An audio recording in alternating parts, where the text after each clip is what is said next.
ಯಾವಾಗಲೂ ವರಿ ಮಾಡ್ತೀವಿ, ಮಗು ಹೈಟ್ ಎಷ್ಟಿದೆ, ವೇಟ್ ಎಷ್ಟಿದೆ, ನನ್ನ ಮಗು ದಪ್ಪ ಇದೆಯಾ, ಸಣ್ಣ ಇದೆಯಾ. 3 ತಿಂಗಳ ಮಗು ಮುಖ ಹಾಕಬೇಕು, 6 ತಿಂಗಳಿಗೆ ಪಲ್ಟಿ ಹೊಡಿಬೇಕು, 8 ತಿಂಗಳಿಗೆ ಕೂತ್ಕೊಳ್ಳಿಕ್ಕೆ time. Disease of new age ಅಂತ ಹೇಳ್ತೀವಿ, ಅಂದರೆ ಹೊಸದಾಗಿ ಬಂದಿರೋ ಡಿಸೀಸ್ ಅಂತ. ಆ ಥರ ಎಲ್ಲ ಆಟಿಸಮ್ ಮುಂಚೆಯಿಂದನೂ ಇದೆ, just that it was not look dented. ಯಾರೊಬ್ಬರ ಜೊತೆ ಮಾತಾಡೋಕ್ಕೆ ಕಣ್ಣಲ್ಲಿ ಕಣ್ಣಿಟ್ಟು ಮಾತಾಡೋದು, ಆ ಕನ್ವರ್ಸೇಷನನ್ನು ಪ್ರೊಸೀಡ್ ಮಾಡೋದು, ಅದು ತುಂಬ ಕಷ್ಟದ ಕೆಲಸ. ಇದನ್ನು ನಾವು ಸ್ನಾಯುಗಳ ಪ್ರಾಬ್ಲಮ್ ಅಂತ ಹೇಳೋಕ್ಕಾಗಲ್ಲ, ಮೆದುಳಿಂದು ಅಥವಾ ನ್ಯೂರೋ ಡೆವಲಪ್ಮೆಂಟಲ್ ಪ್ರಾಬ್ಲಮ್ ಅಂತ ಹೇಳ್ತೀವಿ. ಎಷ್ಟು ಬೇಗ ಕಂಡುಹಿಡಿತೀವಿ ಅಷ್ಟು ಬೇಗ outcome will be much better. ಒಂದನ್ನೇ ಆಟ ಆಡೋದು, ಯಾವಾಗಲೂ ತನ್ನಷ್ಟು ತಾನೇ ಆಟ ಆಡೋದು, ಅಕ್ಕಪಕ್ಕ ಯಾರಿದ್ರು ತಲೆ ಕೆಡಿಸ್ಬೋದಿಲ್ಲ, ಅಮ್ಮನ ಜೊತೆ ಇಂಟ್ರಾಕ್ಟ್ ಮಾಡೋದಿಲ್ಲ. These are what you call it as a red flag. ಈಗ ಈ ಆಟಿಸಮ್ ಅನ್ನೋದು, ಈಗ ಫಾರ್ ಎಕ್ಸಾಂಪಲ್ ಮಲೇರಿಯಾ, ಟೈಫಾಯ್ಡ್ ಎಲ್ಲ ಇರುತ್ತೆ. ಒಂದು ಟೆಸ್ಟ್ ಮಾಡಿಬಿಟ್ರೆ ಮಲೇರಿಯಾ ಇದೆಯೋ ಇಲ್ವೋ, ಟೆಸ್ಟ್ ಮಾಡಿಬಿಟ್ರೆ ಟೈಫಾಯ್ಡ್ ಇದೆಯೋ ಇಲ್ವೋ. ಆ ಥರ ಆಟಿಸಮ್ ಇದೆಯೋ ಇಲ್ವೋ ಅನ್ನೋ ಟೆಸ್ಟ್ ಬರಲ್ಲ. ಮಗು ಹೆಸರಿಗೆ ರೆಸ್ಪಾಂಡ್ ಮಾಡದೇ ಇರೋದು 12 ತಿಂಗಳಾಯಿತು, 1 ವರ್ಷ ಆಯಿತು, ಮಗು ಹೆಸರು ಕೂಗಿದ್ರು ತಿರುಗಿ ನೋಡ್ತಾ ಇಲ್ಲ, ಕಣ್ಣಲ್ಲಿ ಕಣ್ಣಿಟ್ಟು ಮಾತಾಡ್ತಾ ಇಲ್ಲ, ನೀವೇನೋ ಸ್ಟೋರಿ ಹೇಳ್ತಾ ಇದ್ರಿ, ಚಾಟ್ ತೋರಿಸ್ತಾ ಇದ್ದೀರಾ, ಎನಿಮಲ್ ಚಾಟ್ಸ್ ತೋರಿಸ್ತಾ ಇದ್ದಾರೆ, ಮಗು ಕಣ್ಣಲ್ಲಿ ಕಣ್ಣಿಟ್ಟು ನೋಡ್ತಾ ಇಲ್ಲ. Don't miss that. ಯಾವುದೋ ಮಗು ಕೂತ್ಕೊತಾನೆ ಇಲ್ಲ, ನಿಂತ್ಕೊತಾನೆ ಇಲ್ಲ, ಇವ್ನು ಹಿಡಿಯೋದೇ ಕಷ್ಟ.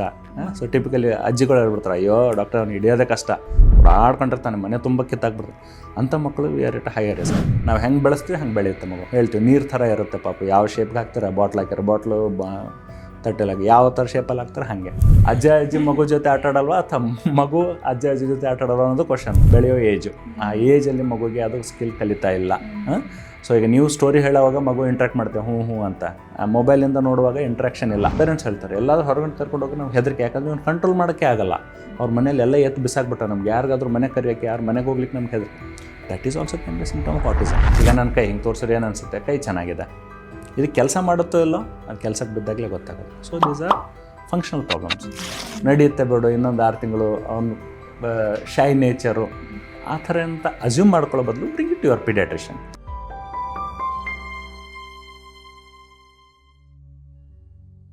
ವಿಜಯ ಕರ್ನಾಟಕ ವೀಕ್ಷಕರಿಗೆ ನಮಸ್ತೆ. ನಾನು ರಕ್ಷಾ ಕೋಟ್ಯಾನ್. ಎಲ್ಲ ಪೇರೆಂಟ್ಸ್ಗೂ ಕೂಡ ತನ್ನ ಮಗು ಚೆನ್ನಾಗಿ ಬೆಳಿಬೇಕು, ಆಟ ಆಡೋ ವಯಸ್ಸಲ್ಲಿ ಆಟ ಆಡಬೇಕು, ಬೇರೆ ಮಕ್ಕಳ ಜೊತೆ ಬೆರಿಬೇಕು, ಸೊ ಶಾಲೆಗೆ ಹೋಗಬೇಕು, ಈ ಎಲ್ಲ ಕನಸು ಇದ್ದೇ ಇರುತ್ತೆ. ಆದರೆ ಮಕ್ಕಳ ಬೆಳವಣಿಗೆ ಸಂದರ್ಭದಲ್ಲಿ ಆಗುವಂಥ ಕೆಲವೊಂದಿಷ್ಟು ಬದಲಾವಣೆಗಳು ಪೇರೆಂಟ್ಸಲ್ಲಿ ಅಥವಾ ಪೋಷಕರಲ್ಲಿ ಭಯವನ್ನು ಉಂಟು ಮಾಡಬಹುದು. ಸೊ ನಾವಿವತ್ತು ಮಾತಾಡ್ತಾ ಇರುವಂಥದ್ದು ಮಕ್ಕಳಲ್ಲಿ ಉಂಟಾಗುವಂಥ ಆಟಿಸಮ್. ಇದನ್ನು ನಾವು ಒಂದು ಮೆದುಳಿಗೆ ಸಂಬಂಧಿಸಿದಂಥ ಅಥವಾ ಮಕ್ಕಳ ಬಿಹೇವಿಯರಲ್ ಪ್ರಾಬ್ಲಮ್ ಅಂತಲೇ ಕರಿಬಹುದು. ಸೊ ಈ ಆಟಿಸಮ್ ಅಂತ ಹೇಳಿದ್ರೆ ಏನು, ಇದು ಯಾವ ಕಾರಣಕ್ಕೋಸ್ಕರ ಬರುತ್ತೆ, ಇದಕ್ಕೆ ಚಿಕಿತ್ಸೆ ಇದೆಯಾ ಅಥವಾ ಪರ್ಮನೆಂಟ್ ಸೊಲ್ಯೂಷನ್ ಅನ್ನೋ ಥರದ್ದೇನಾದರೂ ಇದೆಯಾ, ಈ ಎಲ್ಲ ವಿಚಾರದ ಬಗ್ಗೆ ಹೆಚ್ಚಿನ ಮಾಹಿತಿನ ತಿಳಿಸ್ಕೊಡೋದಕ್ಕೆ ಇವತ್ತು ನಮ್ಮ ಜೊತೆ ಇದ್ದಾರೆ doctor Prashant Kumar S, senior consultant, paediatrician and neonatologist, Cloudnine hospitals, HRBR layout and Thanisandra, Bengaluru. Doctor, ಕಾರ್ಯಕ್ರಮಕ್ಕೆ ಸ್ವಾಗತ. ನಮಸ್ತೆ ಸರ್. ಸರ್, ಮಕ್ಕಳಲ್ಲಿ ಉಂಟಾಗುವಂಥ ಆಟಿಸಮ್, ಸೊ ನಾವು ಮೋಸ್ಟ್ ಕಾಮನ್ ಆಗಿ ಏನಂತ ಹೇಳಿದ್ರೆ ಮಕ್ಕಳಲ್ಲಿ ನ್ಯೂಟ್ರಿಷನ್ ಡಿಫಿಷಿಯನ್ಸಿ ಇರುತ್ತೆ, ಅಥವಾ ನನ್ನ ಮಗು ಟೈಮ್ ಟು ಟೈಮ್ ಅಂದರೆ ಬೇರೆ ಮಗು ಥರ ನಡೆಯಲ್ಲ, ಮಾತಾಡಲ್ಲ ಅನ್ನೋ ಥರದ ಬಗ್ಗೆ ಹೆಚ್ಚು ಯೋಚನೆ ಮಾಡ್ತೀವಿ. ಬಟ್ ಆಟಿಸಮ್ ಬಗ್ಗೆ ಕೂಡ ನಾವು ತಿಳ್ಕೊಳ್ಳೋವಂಥದ್ದು, ಸ್ಪೆಷಲಿ ಪೇರೆಂಟ್ಸ್ ತಿಳ್ಕೊಳ್ಳೋವಂಥದ್ದು ತುಂಬಾ ಇಂಪಾರ್ಟೆಂಟ್ ಆಗಿರುತ್ತೆ. ಸೊ ಆಟಿಸಮ್ ಅಂತ ಹೇಳಿದ್ರೆ ಏನು, ಇನ್ ಸಿಂಪಲ್ ಆಗಿ ಎಕ್ಸ್ಪ್ಲೇನ್ ಮಾಡೋದಾದರೆ ಇದೊಂದು ಮೆದುಳಿಗೆ ಸಂಬಂಧಿಸಿದಂಥ ಸಮಸ್ಯೆನ ಅಥವಾ ಸ್ನಾಯುಗಳ ಸಮಸ್ಯೆನ ಹೇಗೆ ಹೇಳ್ತೀರಾ ಅಂತ? ಇದು ತುಂಬ ಇಂಪಾರ್ಟೆಂಟ್ ಕ್ವಶನ್. ಸೊ ನೀವು ಹೇಳಿರುವಂಗೆ ನಾವು ಯಾವಾಗಲೂ ವರಿ ಮಾಡ್ತೀವಿ, ಮಗು ಹೈಟ್ ಎಷ್ಟಿದೆ, ವೇಟ್ ಎಷ್ಟಿದೆ, ನನ್ನ ಮಗು ದಪ್ಪ ಇದೆಯಾ, ಸಣ್ಣ ಇದೆಯಾ, ಸೊ ಚೆನ್ನಾಗಿ ಬೆಳೀತಾ ಇದೆಯಾ ಅಂದ್ಬಿಟ್ಟು. But we don't worry about mental development. Okay, ಈಗ ನೀವು ತಾನೇ ಹೇಳಿರುವಂಗೆ ಆಟಿಸಮ್ ಅನ್ನೋದು ರಿಲೇಟಿವ್ಲಿ ಕಾಮನ್ ಕಂಡೀಷನ್. ಇದನ್ನು ನಾವು ತುಂಬ ಕಾಮನ್ ಆಗೇ ನೋಡ್ತೀವಿ ಡೇ ಟು ಡೇ ಪ್ರಾಕ್ಟೀಸಲ್ಲಿ. ಇದನ್ನು ನಾವು ಸ್ನಾಯುಗಳ ಪ್ರಾಬ್ಲಮ್ ಅಂತ ಹೇಳೋಕ್ಕಾಗಲ್ಲ, ಮೆದುಳಿಂದು ಅಥವಾ ನ್ಯೂರೋ ಡೆವಲಪ್ಮೆಂಟಲ್ ಪ್ರಾಬ್ಲಮ್ ಅಂತ ಹೇಳ್ತೀವಿ. ಅಂದರೆ ಸಾಮಾನ್ಯವಾಗಿ ಬೆಳವಣಿಗೆಯಲ್ಲಿ ತೊಂದರೆ, ಅಂದರೆ ಇದು muscle weakness is not the major issue. ಏನಪ್ಪ ಅಂತಂದರೆ ಮಗು ಹೇಗೆ ಬೆಳೀತಾ ಇದೆ, ಕೋರ್ ಫೀಚರ್ಸ್ ಏನಪ್ಪ ಅಂತಂದರೆ ಮಗು ಸೋಷಲ್ ಸ್ಕಿಲ್ಸ್, ಅಂದರೆ ಬೇರೆಯವ್ರ ಜೊತೆ ಕಮ್ಯುನಿಕೇಟ್ ಮಾಡೋದು, ಮಾತಾಡೋದು. ಈಗ ನಾವು ಮಾತಾಡ್ತಾ ಇದ್ದೀವಿ, ಸೋಷಲ್ ಕಮ್ಯುನಿಕೇಷನ್ ಅಂತೀವಿ, 2 ವೇ ಕಮ್ಯುನಿಕೇಷನ್. ಒಬ್ಬರ ಜೊತೆ ಹೇಗೆ ಸಂಭಾಷಣೆ ಮಾಡೋದು, ಹೇಗೆ ಮಾತನ್ನು ಮುಂದುವರ್ಸೋದು, ಹೇಗೆ ಇಂಟ್ರ್ಯಾಕ್ಷನ್ ಅಂತ ಹೇಳ್ತೀವಿ. ಸೊ ಈ ಮಕ್ಕಳಿಗೆ, ಆಟಿಸಮ್ ಇರೋ ಮಕ್ಕಳಿಗೆ majorly it is a neuro developmental problem, mostly with social interaction, social communication. ಯಾರೊಬ್ಬರ ಜೊತೆ ಮಾತಾಡೋಕ್ಕೆ, ಕಣ್ಣಲ್ಲಿ ಕಣ್ಣಿಟ್ಟು ಮಾತಾಡೋದು, ಆ ಕನ್ವರ್ಸೇಷನನ್ನು ಪ್ರೊಸೀಡ್ ಮಾಡೋದು, ಅದು ತುಂಬ ಕಷ್ಟದ ಕೆಲಸ. ಸ್ನಾಯುಗಳು ಮೇಜರ್ಲಿ ನೋಡಲಿಲ್ಲ, it's mostly neuro developmental problem, biologically problem, neuro developmental problem, ಬೆಳವಣಿಗೆಯಲ್ಲಿ ತೊಂದರೆ ಆಗುವಂಥ. ಓಕೆ, ನನ್ನ ಮಗುವಲ್ಲಿ ಆಟಿಸಮ್ ಇದೆ ಅನ್ನೋದನ್ನು ಪತ್ತೆ ಹಚ್ಚೋದು ಹೇಗೆ? ಸೊ ಯಾವೆಲ್ಲ ಲಕ್ಷಣಗಳನ್ನು ಪೇರೆಂಟ್ಸ್ ಗಮನಿಸಬೇಕಾಗುತ್ತೆ ಅಂತ ಹಾಗಿದ್ರೆ? ಇದು ತುಂಬ ಇಂಪಾರ್ಟೆಂಟ್. ಯಾಕಪ್ಪ ಅಂತಂದರೆ ದ ಟೈಮ್ ಆಫ್ ಡಯಾಗ್ನೋಸಿಸ್, ಎಷ್ಟು ಬೇಗ ಕಂಡುಹಿಡಿತೀವಿ ಅಷ್ಟು ಬೇಗ outcome will be much better. Okay, so ಇಲ್ಲೇನಾಗುತ್ತೆ ಅಂದರೆ ಕೆಲವೊಂದು ಸರಿ ಈಗ ನಾವು ಯಾರು ಇಬ್ಬರು ಒಂದೇ ಥರ ಇರ್ಲಿಕ್ಕೆ ಸಾಧ್ಯ ಇಲ್ಲ, ಸ್ವಲ್ಪ ಡಿಫ್ರೆನ್ಸ್ ಇದ್ದೇ ಇರುತ್ತೆ. ಈಗ ಇಬ್ಬರು ಸೇಮ್ ಪರ್ಸನ್, ಅದೇನೋ ಹೇಳ್ತಾರಲ್ವ ಜಗತ್ತಲ್ಲಿ 7 ಜನ ಸೇಮ್ 8 ಜನ, but in reality we see no 2 people are same. ಈಗ ಫಾರ್ ಎಕ್ಸಾಂಪಲ್ ಕೆಲವೊಂದು ಮೈಲ್ ಸ್ಟೋನ್ಸ್ ಅಂತ ಹೇಳ್ತೀವಿ, ಅಂದರೆ ಮಗು ಯಾವಾಗ ನಿಮ್ಮನ್ನು ಒಣ್ಣಾಗಬೇಕು, ಯಾವಾಗ ಕೂತ್ಕೋಬೇಕು, ಯಾವಾಗ ನಿಂತ್ಕೋಬೇಕು, ಅದು ಈಚ್ ಮಗುಗೆ ಸ್ವಲ್ಪ ಡಿಫ್ರೆನ್ಸ್ ಇರುತ್ತೆ. ಈಗ ಕೆಲವೊಂದು ಮಗು 1 ವರ್ಷಕ್ಕೆ ನಡೆಯೋಕ್ಕೆ ಶುರು ಮಾಡ್ಬೋದು, ಕೆಲವೊಂದು ಮಗು 11 ತಿಂಗಳಿಗೆ ನಡಿಬೋದು, ಕೆಲವೊಂದು ಮಗಳು 13 ಮಂತ್ಸಿಗೆ ನಡಿಬೋದು. ಅದನ್ನು ಡೆವಲಪ್ಮೆಂಟಲ್ ವೇರಿಯೇಷನ್ ಅಂತ ಹೇಳ್ತೀವಿ. But beyond certain limits we call it as a developmental delay. ಈಗ ಕೆಲವೊಂದು ಮೈಲ್ ಸ್ಟೋನ್ಸ್, 3 ತಿಂಗಳ ಮಗು ಮುಖ ನೋಡಾಗಬೇಕು, 6 ತಿಂಗಳಿಗೆ ಪಲ್ಟಿ ಹೊಡಿಬೇಕು, 8 ತಿಂಗಳಿಗೆ ಕೂತ್ಕೊಳ್ಳಿಕ್ಕೆ ಟ್ರೈ ಮಾಡಬೇಕು. ಈ ಸೋಷಿಯಲ್ ಸ್ಕಿಲ್ಸು, ಮುಖ ನೋಡಾಗೋದು, ಮಾತಾಡ್ಸಿದ್ರೆ ಬ್ಯಾ ಮಾಡೋದು, ಹೆಸರಿಗೆ ರೆಸ್ಪಾಂಡ್ ಮಾಡೋದು, ಹೆಸರು ಕೂಗಿದ ತಕ್ಷಣ ಮಗು ತಿರುಗಿ ನೋಡೋದು ಅಮ್ಮನ ಕಡೆ, ಸೊ ಮಾತಾಡ್ಸಿರೋ ಸ್ವಲ್ಪ ರೆಸ್ಪಾನ್ಸಿವ್ ಸ್ಪೈಲ್ ಮಾಡೋದು. These are the very early cues. ಕೆಲವೊಂದು ಮಕ್ಕಳು ಇದನ್ನು ತುಂಬ ಡಿಲೇ ಮಾಡ್ತಾರೆ. 8 ತಿಂಗಳು, 9 ತಿಂಗಳು, 10 ತಿಂಗಳು, 1 ವರ್ಷ ಮಗು ತನ್ನಷ್ಟು ತಾನೇ ಆಟ ಆಡ್ತಾ ಇದೆ, ಹೆಸರು ಕೂದ್ರೆ ತಿರುಗಿ ನೋಡ್ತಾ ಇಲ್ಲ, ರೆಸ್ಪಾಂಡ್ ಮಾಡ್ತಾ ಇಲ್ಲ, ಯಾವಾಗಲೂ ಒಂದೇ ಆಟಿಕೆ ಸಾಮಾನು ಪ್ರಿಫರ್ ಮಾಡುತ್ತೆ, ಏನೋ ಸೌಂಡ್ ಆಗಿಬಿಟ್ರೆ ತುಂಬ ಹೆದರ್ಕೊಳ್ಳುತ್ತೆ. ಪ್ರಿಫರೆನ್ಸ್ ಒಂದನ್ನೇ ಆಟ ಆಡೋದು, ಯಾವಾಗಲೂ ತನ್ನಷ್ಟು ತಾನೇ ಆಟ ಆಡೋದು, ಅಕ್ಕಪಕ್ಕ ಯಾರಿದ್ರೂ ತಲೆ ಕೆಡಿಸ್ಕೊಳ್ಳೋದಿಲ್ಲ, ಅಮ್ಮನ ಜೊತೆ ಇಂಟ್ರಾಕ್ಟ್ ಮಾಡೋದಿಲ್ಲ. These are what you call it as a red flag early. Parents ಕೆಲವೊಂದ್ಸರಿ ಏನಾಗ್ಬಿಡುತ್ತೆ ಅಂತಂದರೆ ನಡೆಯುತ್ತೆ ಬಿಡು, ಇನ್ನೂ ಟೈಮ್ ಕೊಡೋಣ, ನಡೆಯುತ್ತೆ ಬಿಡು. ಸೊ ಅದನ್ನು ಯಾವಾಗಲೂ ನೀವು, ನಾನು ಪೇರೆಂಟ್ಸ್ಗೆ ಹೇಳೋದೇನೆಂದರೆ, ನೀವು ಯಾವಾಗ ನಿಮ್ಮ ಪಿಡಿಯಾಟ್ರಿಷಿಯನ್ ಭೇಟಿ ಆಗ್ತೀರಾ, please bring it your paediatrician's notice. ಈ early symptoms can be a very early pickup. So ಬೇಗ ಐಡೆಂಟಿಫೈ ಮಾಡೋದು will have a better outcome. Okay, ಅಂದರೆ 6 ತಿಂಗಳ ಮೇಲೆ ಪತ್ತೆ ಹಚ್ಬೋದು, ಅಂದರೆ ಬಿಹೇವಿಯರಲ್ ಚೇಂಜಸ್ ಇರಬಹುದಾ ಅಂತ. ಅಂದರೆ ಈಗ ಈ ಆಟಿಸಮ್ ಅನ್ನೋದು, ಈಗ ಫಾರ್ ಎಕ್ಸಾಂಪಲ್ ಮಲೇರಿಯಾ, ಟೈಫಾಯ್ಡ್ ಎಲ್ಲ ಇರುತ್ತೆ. ಒಂದು ಟೆಸ್ಟ್ ಮಾಡಿಬಿಟ್ರೆ ಮಲೇರಿಯಾ ಇದೆಯೋ ಇಲ್ವೋ, ಟೆಸ್ಟ್ ಮಾಡಿಬಿಟ್ರೆ ಟೈಫಾಯ್ಡ್ ಇದೆಯೋ ಇಲ್ವೋ, ಆ ಥರ ಆಟಿಸಮ್ ಇದೆಯೋ ಇಲ್ವೋ ಅನ್ನೋ ಟೆಸ್ಟ್ ಬರಲ್ಲ. ಇಟ್ಸ್ ಲೈಕ್ ಇದಕ್ಕೆ ಅಂತ ಪರ್ಟಿಕ್ಯುಲರ್ ಟೆಸ್ಟ್ ಅನ್ನೋ ಥರ ಏನು ಬರಲ್ಲ. ಹಿಂಗಾಗ್ಬಿಟ್ಟು ಅದನ್ನು ನಾವು ಕ್ಯುಮ್ಯುಲೇಟಿವ್ ಸಿಂಪ್ಟಮ್ಸ್, ಈಗ ಮಗುಗೆ ಸಾಮಾನ್ಯವಾಗಿ ಏನು ಸೋಷಿಯಲ್, ಈಗ ಹೇಳಿದ್ನಲ್ಲ, ಒಂದು ಬೇರೆಯವ್ರ ಜೊತೆ ಮಾತಾಡೋದು, interactive eye to eye contact, social communication, social interaction. ಈ ಪೋರ್ಷನಲ್ಲಿ ಮಗು ನಿಧಾನಕ್ಕೆ ಹೋಗ್ತಾ ಇದ್ದರೆ we put them at a risk. There are certain tools, diagnostic tools ಅಂತ ಹೇಳ್ತೀವಿ. ಕೆಲವೊಂದು ಕ್ವಶನರ್ಸ್ ಬರುತ್ತೆ, ಕೆಲವೊಂದು ಚಾರ್ಟ್ಸ್ ಬರುತ್ತೆ, ಚಾರ್ಟ್ ಅಂತ ಬರುತ್ತೆ ಫಾರ್ ಎಕ್ಸಾಂಪಲ್. ಅವೆಲ್ಲದರಿಂದ ನಾವೇನಂದರೆ babies at a mild risk, moderate risk, or high risk of autism ಅಂತ ಹೇಳ್ಬೋದು. ಇದನ್ನು ಅರ್ಲಿ ಕಂಡುಹಿಡಿದ್ರಿಂದ ಒಳ್ಳೆಯದು. ಸ್ಪೆಷಲಿ ಮಗು ಹೆಸರಿಗೆ ರೆಸ್ಪಾಂಡ್ ಮಾಡದೇ ಇರೋದು, 12 ತಿಂಗಳಾಯಿತು, 1 ವರ್ಷ ಆಯಿತು, ಮಗು ಹೆಸರು ಕೂಗಿದ್ರು ತಿರುಗಿ ನೋಡ್ತಾ ಇಲ್ಲ, ಕಣ್ಣಲ್ಲಿ ಕಣ್ಣಿಟ್ಟು ಮಾತಾಡ್ತಾ ಇಲ್ಲ, ನೀವೇನೋ ಸ್ಟೋರಿ ಹೇಳ್ತಾ ಇದ್ರಿ, ಚಾರ್ಟ್ ತೋರಿಸ್ತಾ ಇದ್ದೀರಾ, ಎನಿಮಲ್ ಚಾರ್ಟ್ಸ್ ತೋರಿಸ್ತಾ ಇದ್ದಾರೆ, ಮಗು ಕಣ್ಣಲ್ಲಿ ಕಣ್ಣಿಟ್ಟು ನೋಡ್ತಾ ಇಲ್ಲ, don't miss that. Early prediction. Okay, so ಮಗುವಿನ ಬಿಹೇವಿಯರಲ್ಲಿ ಏನಾದರೂ ಚೇಂಜಸ್ ಇತ್ತು ಅಂತ ಹೇಳಿದ್ರೆ ಅದನ್ನ ಬೇಗ ಗಮನಿಸಬೇಕಾಗತ್ತೆ. ಓ, ಇದು ಪರವಾಗಿಲ್ಲ, ನನ್ನ ಮಗುಗಷ್ಟೇ ಸ್ವಲ್ಪ ಡಿಲೇ ಆಗಿರ್ಬೋದೇನೋ ಅಂತ ನೆಗ್ಲೆಕ್ಟ್ ಮಾಡಬಾರ್ದು. ನಡೀತೆ ಬಿಡು, ಅವ್ರ ಅಪ್ಪನು ತುಂಬ ಸೈಲೆಂಟ್ ಇದ್ದ, ಅವ್ರ ಅಮ್ಮನೂ ತುಂಬ ಸೈಲೆಂಟ್ ಇದ್ಲು, ಅವರಮ್ಮ 2 ವರ್ಷಕ್ಕೆ ಮಾತಾಡಲ್ಲ, ಅವ್ರ ಅಪ್ಪ 3 ವರ್ಷರೂ ಮಾತಾಡಿಲ್ಲ, ನಡೆಯುತ್ತೆ ಬಿಡು, ಇನ್ನೊಂದು 6 ತಿಂಗಳು, ಅವನು ಶೈ ನೇಚರು, ಆ ಥರ ಅಂತ ಅಸ್ಯೂಮ್ ಮಾಡ್ಕೊಳ್ಳೋ ಬದಲು bring it your paediatrician. Very much possibility baby a shy baby, genetically ಹೆಂಗಿರುತ್ತೆ ಇರಬಹುದು, ಬಟ್ ಏನಪ್ಪ ಅಂತಂದ್ರೆ let's not ignore it and overlook it. We shouldn't miss the early bus. ಅದನ್ನು ಅರ್ಲಿ ಕ್ಯಾಚ್ ಮಾಡೋದನ್ನು ಮಿಸ್ ಮಾಡಬಾರ್ದು. Okay, ಹಾಗಾದ್ರೆ ಮಗುವಿಗೆ ಯಾವ ವಯಸ್ಸಿನಲ್ಲಾದರೂ ಕೂಡ ಈ ಬಿಹೇವಿಯರಲ್ ಚೇಂಜಸ್ ಕಾಣಿಸ್ಕೋಬಹುದಾ? ಈಗ ಎಲ್ಲ ಮಗುವಿಗೆ ಒಂದೇ ಥರದಲ್ಲಿ ಅಂದರೆ 6 ತಿಂಗಳಿಗೆ 1 ವರ್ಷಕ್ಕೆ ಎಲ್ಲ ಮಗುವಿಗೆ ಕಾಣಿಸ್ಕೋಬೇಕು ಅಂತಿಲ್ಲ, ಡಿಫ್ರೆನ್ಶಿಯೇಟ್ ಇರಬಹುದಲ್ವಾ? ಇಲ್ಲ, ಅಂದರೆ ಈಗ ಅರ್ಲಿ ಆ್ಯಂಡ್ ಲೇಟ್ ಅಂತ ಹೇಳ್ತೀವಿ. ಅರ್ಲಿ ಅಂತಂದ್ರೆ ಅರ್ಲಿ ಡೆವಲಪ್ಮೆಂಟ್, ಈಗ ಹೇಳಿದ್ನಲ್ಲ ಈ ಮೈಲ್ ಸ್ಟೋನ್ಸ್, ಮುಖ ನೋಡಿ ನಗೋದು, ಪೇರೆಂಟ್ಸ್ ಜೊತೆ ಇಂಟ್ರಾಕ್ಟ್ ಮಾಡೋದು, ಸಿಬ್ಲಿಂಗ್ಸ್ ಜೊತೆ ಇಂಟ್ರಾಕ್ಟ್ ಮಾಡೋದು, ಮಾತಾಡ್ಸೋದು, ಬ್ಯಾ ರಿಪಿಟೇಟಿವ್ ಬಿಹೇವಿಯರ್ ಮಾಡೋದು, ಇದನ್ನೆಲ್ಲ ಅರ್ಲಿ ಸಿಂಪ್ಟಮ್ಸು.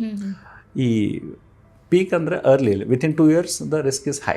ಒಂದು 2 ವರ್ಷ 3 ವರ್ಷ ಆದಮೇಲೆ ಒಂದ್ಸರಿ ಮಗು ನಿಮ್ಮ ಜೊತೆ ಫ್ಲೂಯೆಂಟಾಗಿ ಮಾತಾಡ್ತಿದೆ ಅಂತ ಟೈಮಲ್ಲಿ ಅದು ಔಟ್ ಆಫ್ ಡೇಂಜರ್ ಝೋನ್ ಅಂತ ಹೇಳ್ತೀವಿ. So this early between 6 months to 18 months early period where you can catch early. ಬೇಗ ಅರ್ಲಿ ಕ್ಯಾಚ್ ಮಾಡಿದ್ರೆ the outcome will be much better. So ಆ ಥರ, ಸೊ ಬೇಗ ಇಂಟರ್ವೆನ್ಷನ್ ಮಾಡೋದು ಬೆಟರ್. ಸೊ 3 ವರ್ಷದ ಮಗು ಸ್ಕೂಲ್ಗೆ ಹೋಗ್ತಾ ಇದೆ, ಆಟ ಆಡ್ಕೊಂಡಿದೆ, ಮಕ್ಕಳ ಜೊತೆ ಆಟ ಆಡುತ್ತೆ, ಡೆವಲಪ್ಮೆಂಟ್ ನಾರ್ಮಲ್ ಇದೆ, ಸ್ಕೂಲಲ್ಲಿ ಅಡಾಪ್ಟ್ ಆಗಿದೆ, ಅಂಥ ಮಕ್ಕಳಿಗೆ ಆಟಿಸಮ್ ಅಂತ ಬರಲ್ಲ, but some developmental issues can happen, but autism risk is greatly overcome by then. The core autism is greatly overcome. ಅಡೋಲೆಸೆಂಟ್ಸಲ್ಲೂ ಕೆಲವೊಂದು ಸರಿ ಲೇಟ್ ಡಯಾಗ್ನೋಸಿಸ್ ಅಂತ ಇರುತ್ತೆ, 5 ವರ್ಷ 6 ವರ್ಷ. ಅಡಲ್ಟ್ ಏಜ್ ಗ್ರೂಪಲ್ಲೂ we can diagnose this person has little bit of autistic features ಅಂತ, but major issues ಬರೋದು ನಮಗೆ within 2 years. Okay, so usually ಆಗಲೇ ಮಾತಾಡ್ತಾ ಹೇಳ್ದಂಗೆ ಪೇರೆಂಟ್ಸ್ಗೆ ಇರುವಂಥ ಒಂದು ಭಯ, ನನ್ನ ಮಗು ಸರಿಯಾಗಿ ಊಟ ಮಾಡ್ತಿಲ್ಲ, ನನ್ನ ಮಗು ನಡೀತಾ ಇಲ್ಲ, ನನ್ನ ಮಗು ಹೈಟ್ ಬೆಳೆದಿಲ್ಲ, ಸರಿಯಾಗಿ ಮಾತಾಡ್ತಾ ಇಲ್ಲ ಅಂತ. ಸೊ ಇಲ್ಲಿ ಮೋಟರ್ ಸ್ಕಿಲ್ಸ್ ಡೆವಲಪ್ಮೆಂಟಿಗೆ ಆಟಿಸಮ್ಗೂ ಸಂಬಂಧ ಇಲ್ವಾ? ಅಂದರೆ ನಡೆಯೋದು, ಹೈಟ್ ಬೆಳವಣಿಗೆ, ಮೂಮೆಂಟ್ಸು, ಅದಕ್ಕೆ ಸಂಬಂಧ ಇಲ್ಲ? ಅಂದರೆ autism more of a functional issue. a portion of autistic babies can have motor delay also. But ಏನಂದರೆ ಮೋಟಾರ್ ಡಿಲೇ ಅಂದರೆ ಏನು, ಕೂತ್ಕೊಳ್ಳೋದು, ನೆಕ್ ಕಂಟ್ರೋಲ್ ಮಾಡೋದು, ನಿಂತ್ಕೊಳ್ಳೋದು, ನಡೆಯೋದು, they are not majorly affected. ಆಟಿಸಮಲ್ಲಿ it is not the major, ಅಂದರೆ ಮಗು ನೆಕ್ ನಿಲ್ತಾ ಇಲ್ಲ, ಕೂತ್ಕೊತಾ ಇಲ್ಲ, ನಿಂತ್ಕೊತಾ ಇಲ್ಲ, ರೋಲರ್ ಆಗ್ತಾ ಇಲ್ಲ, ನಡೀತಾ ಇಲ್ಲ, which you call it is a motor skills. Motor skills ಅನ್ನೋದು not the core symptom of autism. The other way to look at it is, ಈ ಮಕ್ಕಳು ಯಾರಿಗೆ ಮೋಟಾರ್ ಡಿಲೇ ಇರುತ್ತೆ, they can be part of some syndrome, some developmental problems where in the autism risk will be very high. ಈಗ ಕೆಲವೊಂದು developmental delay ಮಕ್ಕಳು ಇರುತ್ತೆ, so ಅವರಿಗೆ ನಡೆಯೋಕ್ಕಾಗ್ತಾಯಿಲ್ಲ, ನೋಡೋಕ್ಕಾಗ್ತಾಯಿಲ್ಲ, for example Down syndrome or anything, wear ಮಗುಗೆ overall gross motor delay ಇರುತ್ತೆ, ಕತ್ ನಿಂತ್ಕೊಳ್ಳೋದು, ಮಗ್ಲಾಗೋದು, ನಿಂತ್ಕೊಳ್ಳೋದು, ನಡೆಯೋದೆಲ್ಲ. ಇಂಥ ಮಕ್ಕಳಲ್ಲಿ ಆಟಿಸಮ್ ರಿಸ್ಕು ತುಂಬ ಹೈ ಇರುತ್ತೆ. ಬಟ್ ಏನಪ್ಪ ಅಂತಂದರೆ ಆಟಿಸಮ್ದೇ delayed motor skills are not the major presentation of autism. It's more of a intellectual, behavioural, communication, social interaction, that are the major symptoms of autism. Okay okay. ಯಾಕೆಂದರೆ ಈ ಒಂದು difference ಗೊತ್ತಾಗಬೇಕಾಗುತ್ತೆ. ಯಾಕೆಂದರೆ ನಾವು most common ಆಗಿ ಮಕ್ಕಳ ಬೆಳವಣಿಗೆ ಬಗ್ಗೆ ಮಾತ್ರ ಯೋಚನೆ ಮಾಡ್ತೀವಿ. ಸೊ ಚೆನ್ನಾಗಿ ನಡೆಯೋ ಮಗು, ಚೆನ್ನಾಗಿ ಮಾತಾಡೋ ಮಗುಗೆ ಆಟಿಸಮ್ ಬರಲ್ಲ ಅಂತಲ್ಲ. ಸೊ ಅದೇ ಬೇರೆ ಇದೇ ಬೇರೆ ಅಂತಾನೆ ಹೇಳ್ಬೋದು. ಓಕೆ. ಸೊ ಸ್ವಲ್ಪ ಓವರ್ಲ್ಯಾಪಿಂಗ್ ಇರುತ್ತೆ. ಈಗ ಆಟಿಸಮ್ ಮಕ್ಕಳಲ್ಲಿ ಕೆಲವೊಂದು ಮಕ್ಕಳಿಗೆ ಕ್ಯಾನ್ ಹ್ಯಾವ್ ಇರಬಹುದು, ಇರದೇನೂ ಇರಬಹುದು. ಈಗ ಮೋಟಾರ್ ಡಿಲೇ ಇರೋ ಕೆಲವು ಸಿಂಡ್ರೋಮಿಕ್ ಮಕ್ಕಳಲ್ಲಿ, Down syndrome or for example, because many people know about it, those babies can be at a high risk of autism. But ಏನಪ್ಪ ಅಂತಂದರೆ, ಈಗ ಚೆನ್ನಾಗಿ ನಡೀತಾ ಓಡಾಡ್ತಾ ಇದೆ ಪಾಪು, ಈ ಮಗುಗೆ ಆಟಿಸಮ್ ಇರಲಿಕ್ಕಿಲ್ಲ, ಆ ಥರ ಇಲ್ಲ. ಸೊ ಚೆನ್ನಾಗಿ ಓಡಾಡ್ಕೊಂಡಿರೋ, in fact hyperactivity slightly more common with autistic kids. ಯಾವುದೋ ಮಗು ಕೂತ್ಕೊತಾನೆ ಇಲ್ಲ, ನಿಂತ್ಕೊತಾನೆ ಇಲ್ಲ, ಅವ್ನು ಹಿಡಿಯೋದೇ ಕಷ್ಟ. ಸೊ ಟಿಪಿಕಲಿ ಅಜ್ಜಿಗಳು ಹೇಳ್ಬಿಡ್ತಾರೆ, ಅಯ್ಯೋ ಡಾಕ್ಟರ್ ಅವ್ನು ಹಿಡಿಯೋದೇ ಕಷ್ಟ, ಓಡಾಡ್ಕೊಂಡಿರ್ತಾನೆ, ಮನೆ ತುಂಬ ಕಿತ್ತಾಕ್ಬಿಡ್ತಾರೆ. ಅಂಥ ಮಕ್ಕಳು we are at a higher risk. ಅಂದರೆ ಮಗು ನಡೀತಾ ಇದೆ, ಓಡಾಡ್ತಾ ಇದೆ ಅಂತಂದರೆ ಆ ಮಗುಗೆ ಆಟಿಸಮ್ ಇಲ್ಲ ಅಂತ ಆ ಥರ ಇಲ್ಲ. ಸೊ ಓಡಾಡ್ಕೊಂಡಿರೋ ಮಕ್ಳಿಗೂ ಆಟಿಸಮ್ ಇದೆ. ಓಕೆ. ಕೆಲವ್ರಿಗೆ ಅನ್ನಿಸ್ಬೋದು, ನಾವು ಈ ಟರ್ಮ್ನೆಲ್ಲ ಇತ್ತೀಚೆಗೆ ಕೇಳ್ತಾ ಇದ್ದೀವಿ, ಆಟಿಸಮ್ ಅನ್ನೋವಂಥದ್ದು, ಅಥವಾ ಈಗ ಅಜ್ಜ ಅಜ್ಜಿ ಇದ್ದಾಗ ಅವ್ರಿಗೆ ಅನ್ನಿಸ್ಬೋದು, ನಮ್ಮ ಕಾಲದಲ್ಲಿ ಇಂಥ ರೋಗ ಎಲ್ಲಪ್ಪ ನಾವು ಕೇಳೇ ಇಲ್ಲ ಅಂತ. ಸರ್, ನಿಜವಾಗಿಯೂ ಇತ್ತೀಚೆಗೆ ಜಾಸ್ತಿ ಮಕ್ಕಳಲ್ಲಿ ಆಟಿಸಮ್ ಬರ್ತಾ ಇದೆಯಾ, ಅಥವಾ ಹಿಂದೆ ಡಯಾಗ್ನೋಸಿಸ್ ಆಗದೆ ಗೊತ್ತಾಗ್ತಾ ಇರಲಿಲ್ವಾ, ಹೇಗೆ ಅಂತ? ಇದು ಏನಂದರೆ ಡಿಸೀಸ್ ಆಫ್ ನ್ಯೂ ಏಜ್ ಅಂತ ಹೇಳ್ತೀವಿ. ಅಂದರೆ ಹೊಸದಾಗಿ ಬಂದಿರೋ ಡಿಸೀಸ್ ಅಂತ ಆ ಥರ ಇಲ್ಲ. ಆಟಿಸಮ್ ಮುಂಚೆಯಿಂದನೂ ಇದೆ, just that it was not looked into. ಈಗ ಕೆಲವೊಂದು ನಾವು ಈಗ ಓಕೆ ಬೆಂಗಳೂರಲ್ಲಿ ಕ್ರೈಮ್ ರೇಟ್ ಏನೂ ಇಲ್ಲ ಅಂತ ಹೇಳ್ಬಿಟ್ರೆ, ನಾವು ಕರೆಕ್ಟಾಗಿ ಇವ್ಯಾಲ್ಯೂಯೇಟ್ ಮಾಡ್ತಾ ಇಲ್ಲ ಅಂತ. ಇವ್ಯಾಲ್ಯೂಯೇಟ್ ಮಾಡಿದ್ರೆ ಗೊತ್ತಾಗುತ್ತೆ ಎಷ್ಟು ಕ್ರೈಮ್ ರೇಟ್ ಇದೆ ಅಂತ. ಕೂತ್ಕೊಂಡ್ಬಿಟ್ಟು ಏನೂ ಇಲ್ಲ ಅಂತಂದರೆ ಇಲ್ಲ ಅಂತಲ್ಲ. So not present is not equal to absent. ಅದನ್ನು ಯಾರೂ ಹುಡುಕಿಲ್ಲ ಅಂತ ಅರ್ಥ. ಈ ಲೇಟರ್ ಏಜಲ್ಲಿ, ಸ್ಪೆಷಲಿ ಪೋಸ್ಟ್ ಕೋವಿಡ್, ಜನಕ್ಕೆ, ಇವನ್ ಪೀಡಿಯಾಟ್ರಿಷಿಯನ್ಸ್ಗೆ the awareness about these things are slightly high. So we actually look into it. ಮಗುಗೆ ಡೆವಲಪ್ಮೆಂಟಲ್ ಪ್ರಾಬ್ಲಮ್ ಇದೆಯಾ, ಆಟಿಸ್ಟಿಕ್ ಪ್ರಾಬ್ಲಮ್ ಇದೆಯಾ, ಬಿಹೇವಿಯರಲ್ ಇಶ್ಯೂಸ್ ಇದೆಯಾ ಅಂತ we actually involve in looking it. So I can say autism ಮುಂಚೆಯಿಂದನೂ ಇದೆ, just that with the change in the life style ಸ್ವಲ್ಪ incidence high ಆಗಿದೆ, ಅಥವಾ ರಿಪೋರ್ಟಿಂಗ್ ಹೈ ಆಗಿದೆ. ಮುಂಚೆ ಎಲ್ಲ 1 in 1000, 2 in 1000 ಅಂತ ಹೇಳ್ತಾ ಇದ್ವಿ. ಪ್ರಾಬ್ಲಿ 20 ವರ್ಷ ಮುಂಚೆ ನಾನು PG ಓದುವಾಗ ಎಕ್ಸಾಮ್ ಬರುತ್ತೆ ಕ್ವಶನ್ ಅಂತ ಓದ್ತಾ ಇದ್ದೆ. ಸೊ ಇವಾಗ ದಿನಂಪ್ರತಿ ಪೇಷಂಟ್ಸನ್ನು ನೋಡ್ತಾ ಇರ್ತೀವಿ ಹಾಗೆ. ಸೊ ಅದ್ರ ಬಗ್ಗೆ ಅವೇರ್ನೆಸ್ ಜಾಸ್ತಿ, ಹಿಂಗಾಗಿಬಿಟ್ಟು ಡಿಟೆಕ್ಷನ್ ಜಾಸ್ತಿ. ಮುಂಚೆ ಇಲ್ದಿರೋದು ಹೊಸ ಕಾಯಿಲೆ ಏನಲ್ಲ, ಇದು ಮುಂಚೆಯಿಂದ ಇರೋ ಕಾಯಿಲೆ. ಸೊ ಕೆಲವು ಮಕ್ಕಳನ್ನ ಈಗ ಹೊರಗಡೆ ಕರ್ಕೊಂಡು ಹೋದಾಗ, ಈಗ ಮನೇಲಿ ಇರ್ತಾ ಆಟ ಆಡ್ತಿರ್ತಾರೆ, ಹೊರಗಡೆ ಕರ್ಕೊಂಡು ಹೋದಾಗ ಜಾಸ್ತಿ ಅಳ್ತಾರೆ, ಅಥವಾ ಯಾರ ಹತ್ರನೂ ಹೋಗೋದಕ್ಕೆ ಇಷ್ಟಪಡೋದಿಲ್ಲ, ಅಂದರೆ ಜಸ್ಟ್ ಅಮ್ಮನ ಹತ್ರನೇ ಇರಬೇಕು ಅಂತ ಇರ್ತಾರೆ.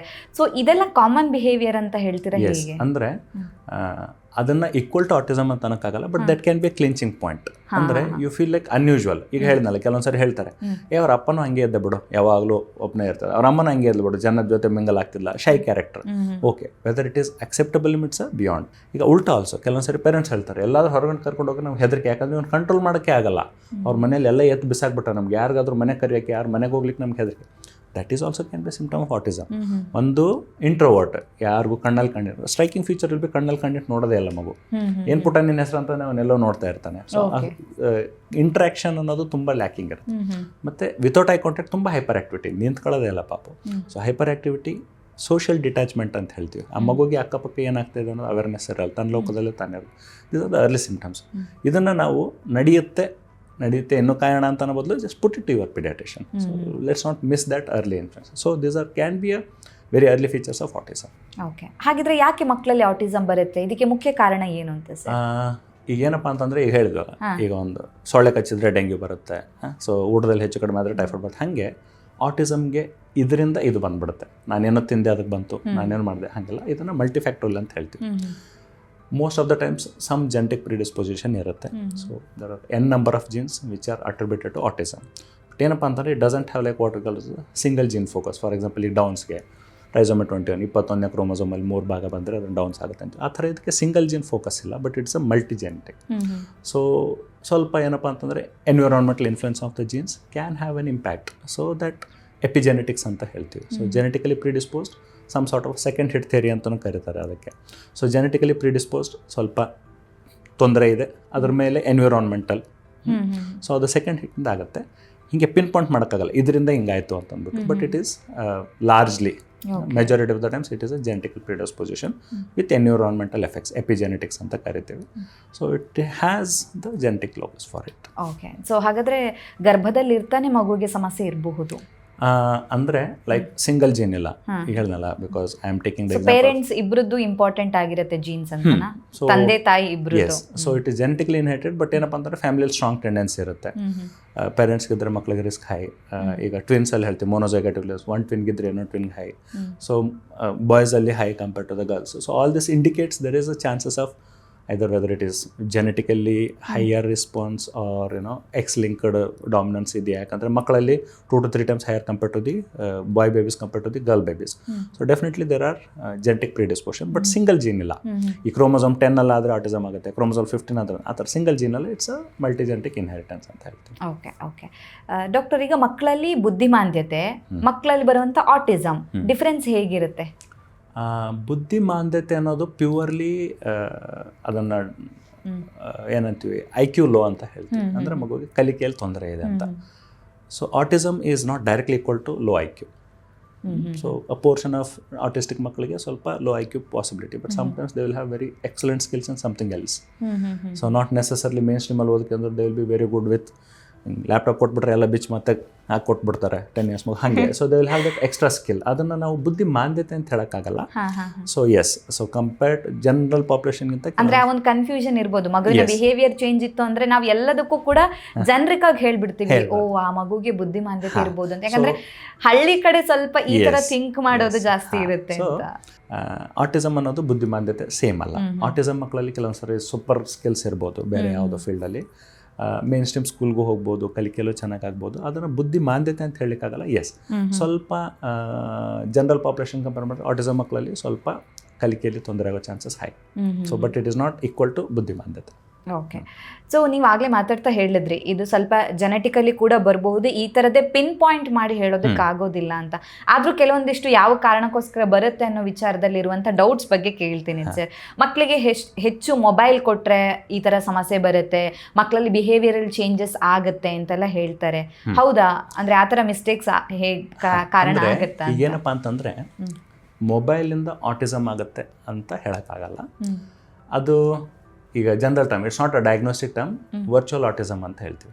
ಈಗೇನಾಗುತ್ತೆ, ನಾನಾಗಲೇ ಹೇಳ್ತಿದ್ದೆ, ಆಟಿಸಮ್ ಅಂದರೆ ಮಕ್ಕಳಿಗೆ ಸೋಷಿಯಲ್ ಇಂಟ್ರಾಕ್ಷನ್, ಕಮ್ಯುನಿಕೇಷನ್ ಸ್ವಲ್ಪ ತೊಂದರೆ ಇರುತ್ತೆ.